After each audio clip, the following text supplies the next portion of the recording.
Lep pozdrav vsem. Aha, je že. Tudi v mojem imenu, spoštovani gosti, spoštovane gostje, res nam je v veliko veselje, da smo se danes zbrali tu ob težko pričakovanih razpisih Ministrstva za kulturo za spodbujanje kreativnih industrij in da to zanimanje, ki se je pokazalo ob lansiranju razpisa, kaže na veliko potrebo po tovrstnih financiranjih in nenazadnje vzpostavlja prav zares ustvarjalnost kot gibalo napredka in inovacij. Ko smo konec leta 2015 začeli ustvarjati program Centra za kreativnost v sodelovanju s številnimi sodelavci, ministrstvi in tako naprej, so številne evropske države že kar močno podpirale kulturne in kreativne industrije z različnimi ukrepi in politikami, med drugim tudi s številnimi raziskavami, ki so dokazovale, kako pomemben je ta sektor ne samo za nek simbolni razvoj, za neko simbolno vrednost, ki je malce bolj neotipljiva, ampak tudi za gospodarski pomen, za gospodarski razvoj države. Predstavljali so številke, o katerih se je dokazovalo in predstavljalo, da gre pravzaprav za sektor, ki zaposluje 6,2% delovne sile, ustvarja veliko visoko dodano vrednost, bruto dodano vrednost v Evropski uniji in nenazadnje omogoča prelivanje učinkov v druge sektorje, ustvarja veščine prihodnosti, s tem tudi inovacije in pa nekako vzpodbuja trajnostne prakse, ki so tako blizu našim ustvarjalcem. In seveda se je vse to skozi leta, tam nekje leta 2020, podkrepilo na evropski ravni tudi z različnimi programi, to so Novi evropski Bauhaus, EIT Culture and Creativity in tudi drugimi programi, kot so Horizon, ko je Evropska unija začela vključevati ta sektor v različne ukrepe in ga tudi malce bolj povezovati z inovacijskim okoljem in evropskimi inovacijami. No, v Sloveniji smo temu nekako sledili, saj je bila leta 2017 podprta nacionalna platforma Center za kreativnost in leta 2018 smo počasi zagnali naše prve programe skupaj z Ministrstvom za kulturo, tudi leta 2019 lansirali prve javne razpise Centra za kreativnost. Obenem pa je država v tem nekako težnji po inovativnem razvoju konkurenčnosti države podpirala tudi druge podjeme, kot so recimo platformi Kons in Ruk, nekateri kolegi so iz platform tudi tukaj, tako da je bilo kar nekaj programov zagnanih v tem sklopu.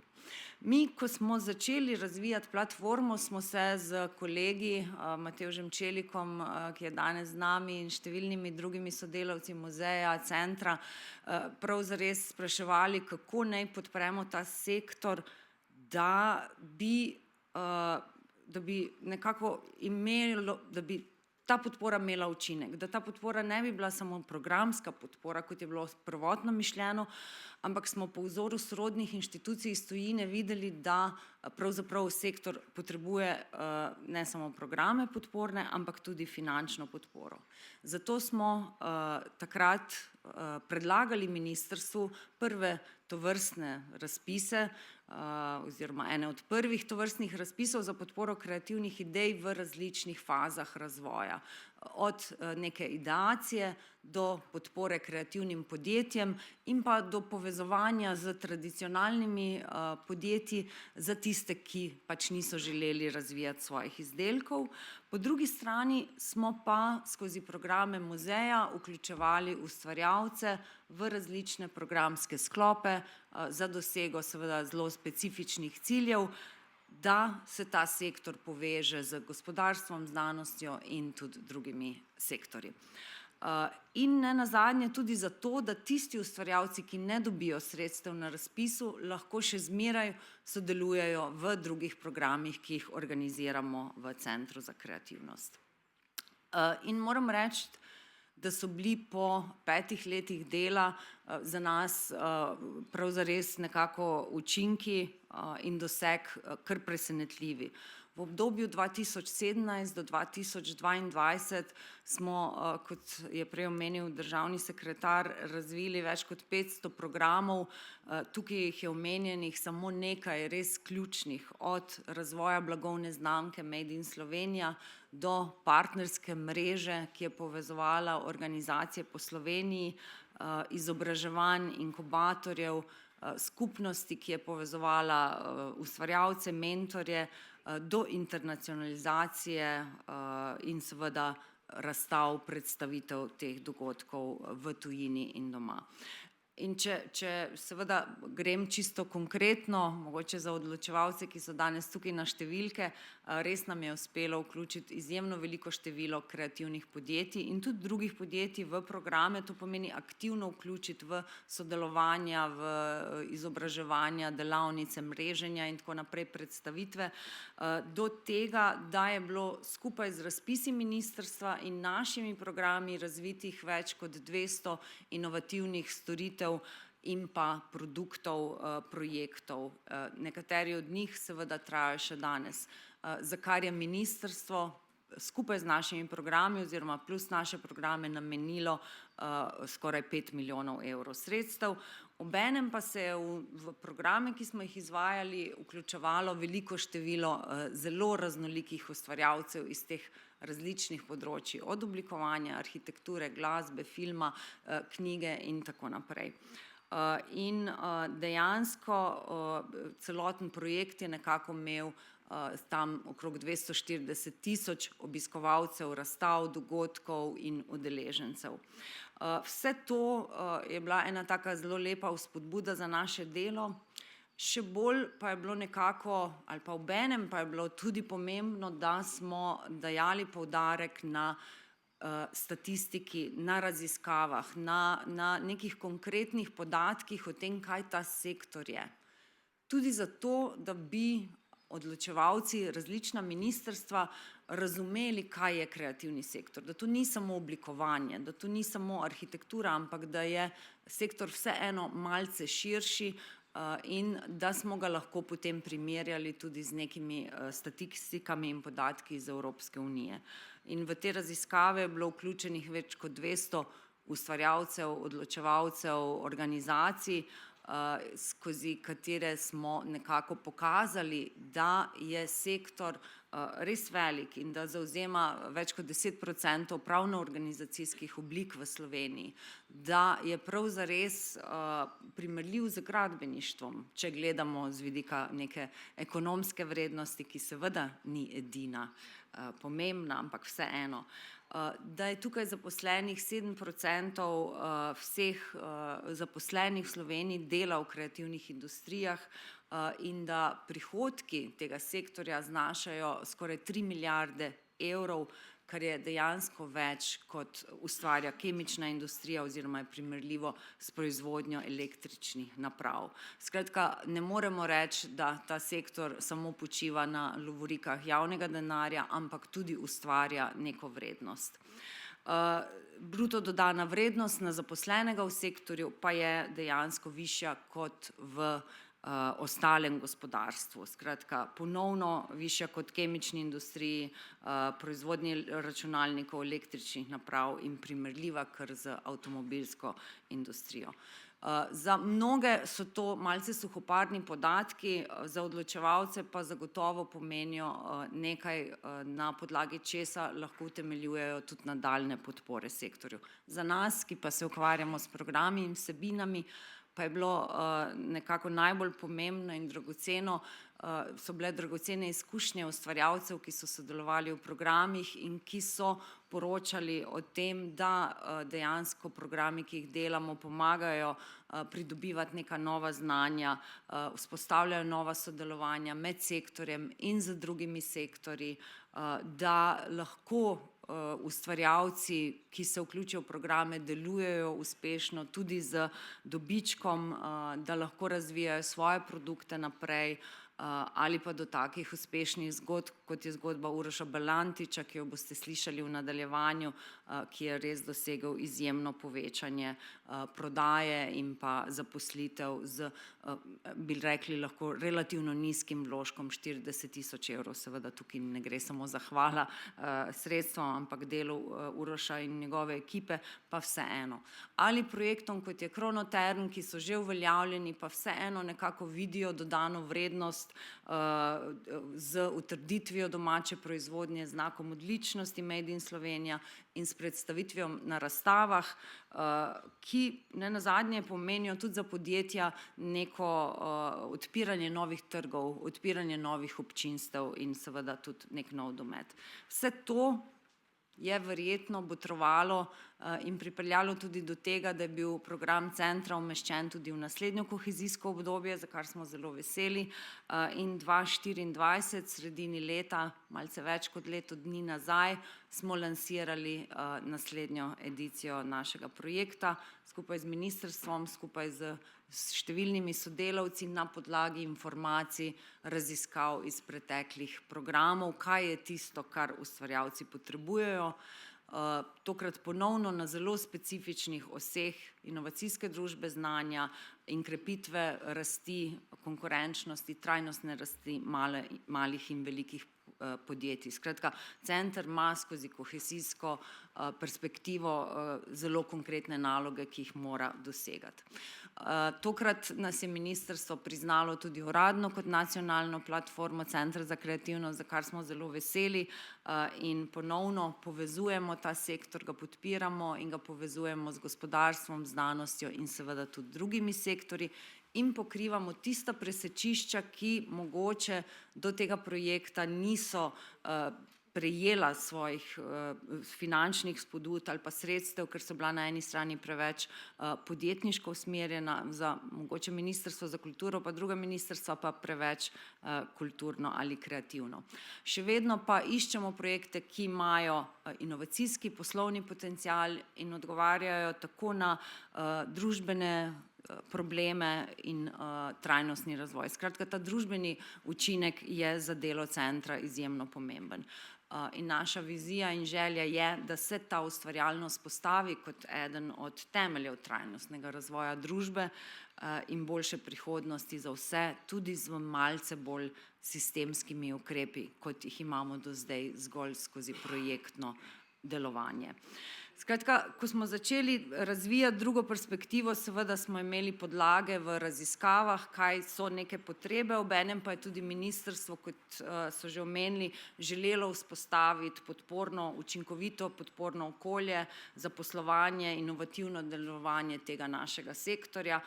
da se krepi tako njegova družbena kot tudi ekonomska vrednost. In to nadaljujemo tudi v tej perspektivi z razpisi na 3 sklopih. Skozi evalvacije, ki smo jih izvajali, smo dejansko probali poslušati, upoštevati, kar se je seveda dalo, ustvarjalce, ki so bili vključeni v pretekle razpise, povišati sredstva na sklopu A2 za kreativne podjetja, tudi na sklopu A3, kjer podjetja in ustvarjalci sodelujejo, skratka, da bi te projekti lahko čim bolj uspešno se zagnali in delovali na trgu. In vse to podpiramo še bolj intenzivno, tokrat tudi mi v Centru za kreativnost, z podpornimi programi, ki jih bojo predstavile potem sodelavke Ministrstva za kulturo in pa Centra za kreativnost skozi ekspertna svetovanja, mreženja in tako naprej. In če mogoče samo na hitro omenim programe, v katere se lahko vključite ob razpisih ali mimo razpisov, ki so na voljo in odprti za širšo javnost, že danes izvajamo zelo aktivno večino programov, od razvoja izdelkov in storitev, neke nove koprodukcije, ki jih nekako vsebinsko podpiramo, izvajamo produkcijsko platformo bienala oblikovanja, skozi izobraževanja razvijamo in inkubiramo kreativna podjetja. Izjemno nas je presenetil odziv na infopisarno, ki je ena taka zelo preprosta oblika svetovanja ustvarjalcem, pa je vseeno v enem letu, mislim, da smo imeli zdaj že več kot 400 svetovanj skratka zelo veliko zanimanje, pa do nekih mednarodnih strokovnih konferenc in mreženj. Na področju digitalizacije partnerstva prihaja in lansiramo razpis partnerske mreže, ponovno za neke partnerske večje koprodukcije, pripravljamo izbor izdelkov Made in Slovenija, ki ga bomo predstavili naslednje leto v Muzeju za arhitekturo in oblikovanje skozi showroom in pa nadaljujemo z razvojem spletne platforme, da bi bila čim bolj učinkovita tudi za vas. Na področju internacionalizacije se povezujemo s Skico Berlin, Skico Dunaj in smo zelo aktivno prisotni na Milanskem tednu oblikovanja, sodelujemo tudi z drugimi sorodnimi inštitucijami na Dunaju, Zagrebu in tako naprej. Zelo pomembne pa so, kot je omenil že državni sekretar, sodelovanja z EIT Culture and Creativity, Evropskega inštituta za inovacije in tehnologijo in pa v sklopu novega Evropskega Bauhausa, kjer smo dejansko lahko v kontaktu z Evropsko unijo, zahtevami in prioritetami, ki jih Evropa zahteva od nas in povezujemo ustvarjalce tudi na tak način. Skozi evalvacije, analize in politike pa želimo nadaljevati to vpetost tega sektorja v druga ministrstva, v druge ukrepe, skratka, da tudi na drugih ministrstvih poznajo, vejo, kaj sektor, kakšno dodano vrednost ima in kako bi se lahko povezali tudi v druge recimo ukrepe Republike Slovenije. Ne bom predolga, res so številke zelo zanimive, kažejo, da je še zmeraj tudi po enem letu, 2 letih prekinitve delovanja centra izjemen interes, mi smo pa tudi zelo veseli, da nam je v tem času uspelo črpanje dodatnih sredstev preko evropskih partnerstev in programov, ki sem jih že omenjala. Skratka, vpeli smo se v mreže in danes delujemo kot posrednik med slovenskimi ustvarjalci, organizacijami in organizacijami iz drugih sektorjev skozi res številno mrežo partnerjev iz tujine in Slovenije, ki smo jo vzpostavili in skozi to, da delujemo uradno tudi kot nacionalna stična točka za novi Evropski Bauhaus. Skratka, in seveda tukaj imamo dolgoročne cilje, ki jih zasledujemo, krepitev podpornega ekosistema s povezovanjem deležnikov na različnih nivojih, policentrični razvoj sektorja skozi partnersko mrežo in pa dogodke po Sloveniji, tudi razpisi se predstavljajo po celi Sloveniji, naši programi potujejo okoli, ne samo pri nas v Ljubljani, do tega, da smo zelo, kot sem omenila, mednarodno vpeti s ciljem, da lahko slovenski ustvarjalci črpajo dodatna sredstva za svoje projekte. To pa prinaša ne samo sredstva, ampak tudi nova znanja, nove perspektive. In da povezujemo med seboj različne nivoje politikov, odločevalcev na regionalnih ravneh, na mednarodnem nivoju in pa tudi na strokovnem nivoju. Skratka, naša dolgoročna želja in vizija pa je, da dobi sektor sistemsko podporo in da se ga začne končno obravnavati kot strateški sektor, ne samo kot podporni sektor za razvoj gospodarstva, ampak kot sektor, ki ima svojo lastno dodano vrednost in je pomemben tudi zaradi tega. Še enkrat, zaradi dostopa do novih virov financiranja, rekli smo že, kohezijska sredstva so čedalje nižja, bodo čedalje nižja in pomembno je, da se vpnemo tudi v druge evropske programe in projekte in to je na tak način s takšnimi partnerstvi možno. Za konec, vemo, da ta sektor pa ne ustvarja samo gospodarskih učinkov, ampak učinke, ki so težje merljivi, družbene učinke, vpliva na trajnostni razvoj, preliva te svoje nekako iskrice, rezultate v druge sektorje, da lahko delujejo,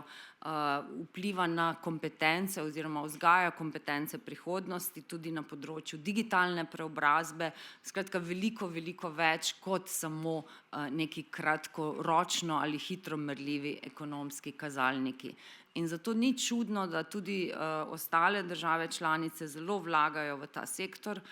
Tukaj je en zelo, zelo hiter pregled, to ni uraden pregled, ampak so hitre ocene, ki so nam jih podali kolegi, nekaj smo pridobili z interneta, koliko vlagajo države letno v razvoj kreativnih industrij. In tukaj ne govorimo o kulturnih vložkih v kulturo, ampak specifično v projekte z področja kreativnih industrij, povezovanja malih podjetij, start-upov z kreativnega področja, samozaposlenih ustvarjalcev, od Francije, Nizozemske, Španije, Italije in tako naprej. In Slovenija na tem področju, kljub temu, da delamo, še zmeraj zaostaja in tukaj je seveda en velik potencial. Ob tem pa ne smemo pozabiti, da imamo v našem sektorju na eni strani številne kulturne in umetniške dejavnosti, ki so lahko ali pa tudi ne javno financirane, in imamo na drugi strani številne dejavnosti, ki so lahko zelo tržno usmerjene. In ravno zaradi tega pogosto prihaja do neke želje, da bi se te dve sferi ločevali, da bi se ločevalo umetnost od kulture in drugih panog, pa vseeno se je potrebno zavedati, ko razmišljamo o prihodnosti sektorja, da gre za pravzaprav zelo, zelo povezan, kompleksen ekosistem, ki je medsebojno prepleten z sistemom talentov, financiranj, vsebin in idej. Skratka, ne moremo na eni strani vzeti zato, da bi druga stran boljše delovala, ker sta tako povezana med sabo. In dejansko je ta sektor most med kulturo, inovacijami, družbeno blaginjo, gospodarstvom in konkurenčnostjo, in brez tega sektorja menimo, da bo Evropa težko zaprla inovacijski primanjkljaj, ki ga omenjajo analitiki od Draghijeve, nazadnje Umarjevega poročila. Se prav ta sektor prinaša nove talente, ideje in daje kulturni pomen inovacijam in tudi naši družbi. In javno financiranje tega sektorja je, oziroma na splošno, zelo pomembno, saj omogoča eksperimentiranje, omogoča tveganja, ki si jih drugje ne moremo privoščiti, kot je rekla ministrica, in je pravzaprav ta tveganja, inovacije in eksperimenti pa so nepogrešljivi za razvoj inovacij. In naša naloga je, da prepoznamo ta potencial takrat, ko nastaja, in ne 10 let pozneje. Hvala lepa.